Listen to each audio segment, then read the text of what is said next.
in check and contain. That's what they're trying. Syria today need help, need reconciliation, not sanction. No sectarian war.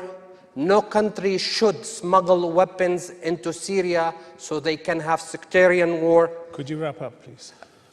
The Arab gave the Israeli initiative time since 2002 and nothing happened.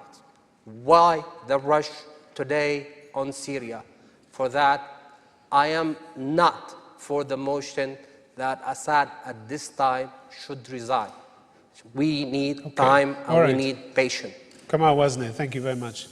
There may be no rush for you, but you're talking about a people who, with Assad's father, first of all, had between 10 and 40,000 people murdered by his security forces. Now his son, Bashar al-Assad, who's killed, according to the United Nations, more than 3,500 people, and you say there's no hurry. Easy for you to say. People might think very differently about that.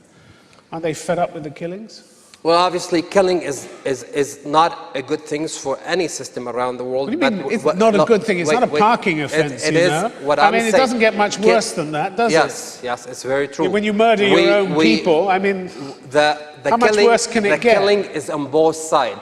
The number that's saying 3,000, 3,500, there is killing, but not that number. There's about 800 people killed from the... How do you know? Because that's the regime version. Well, that's the regime. That's the regime version. Yes, it is the regime version, and the other numbers saying also... Why should they be believed? There's soldier been killed by what they call the opposition. Why should they believe? They've promised, everything that they promised has turned to dust, hasn't it? The promises that Assad made to the Arab League, one by one, have been shown to be false promises. He didn't deliver on any. The issue that I'm really worried about, I'm not talking about what I worry about is we see a sectarian war, a war that takes place like what happened. But you're still saying this man is the best man for his job. We lost 1 million person in Iraq. I'm afraid that the situation in Syria could be like Iraq, and this will spill into Lebanon and other areas. So keep a guy, because of your fears, keep a guy we wanted a dialogue, we wanted a reconciliation, we want time. We cannot allow things to rush.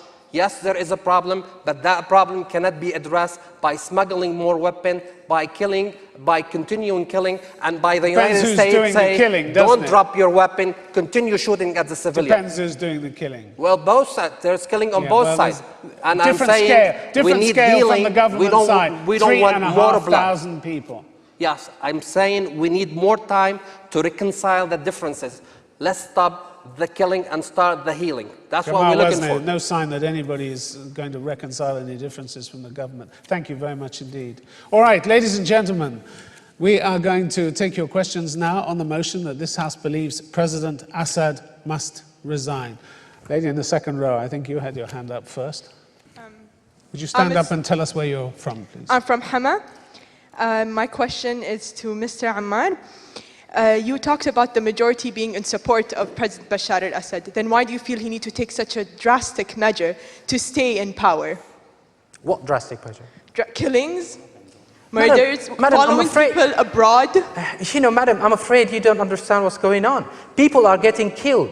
And the army is not killing peaceful demonstrators. They are shooting back at people who are shooting at them. We have 1/3 of the casualties. That's not the UN version, is it?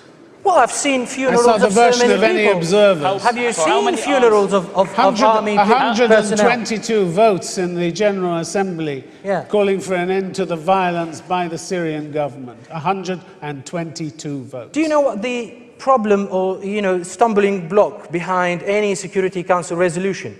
It was because the West never wanted to agree that they were counter-violence rather than violence. Oh, so this is political? No, it's not political. It's just about people are getting killed even and you nobody said, is Even you said, I think the phrase was, it's not that shiny over there. No, it's a lot of people being killed in a not very shiny way, I think. No, it's not. It's not shiny at all. But we are at war with some people who are back from the outside, who are promoted from the outside. Let's let the questioner come back. So is this the same? Is this the same way that Hafiz al-Assad killed 10 to 40,000 people in Hama? Were they all armed, firing back? Wouldn't you say he was in this sense defending his position and wanting to stay in power the same way his son now is doing the same thing in Homs and Hama and Dar'a? Yeah, what's your response to that? First of all, I do appreciate that you are from Hama. But unfortunately for you, President Assad didn't kill 10,000 people in Hama I disagree with the number in itself. Well, But he didn't kill them just out of the... a book here where the author I disagree with the number. There are no official accounts, obviously, but I know that people were killed in Hama. Is not official? And Hama was destroyed. Yes. But did that happen out of the blue? Do you think people in Hama were killing other people? Do you think that was about stopping a civil war that could have killed 10 times more Syrians? And that gives him the right to go into a whole city and destroy it?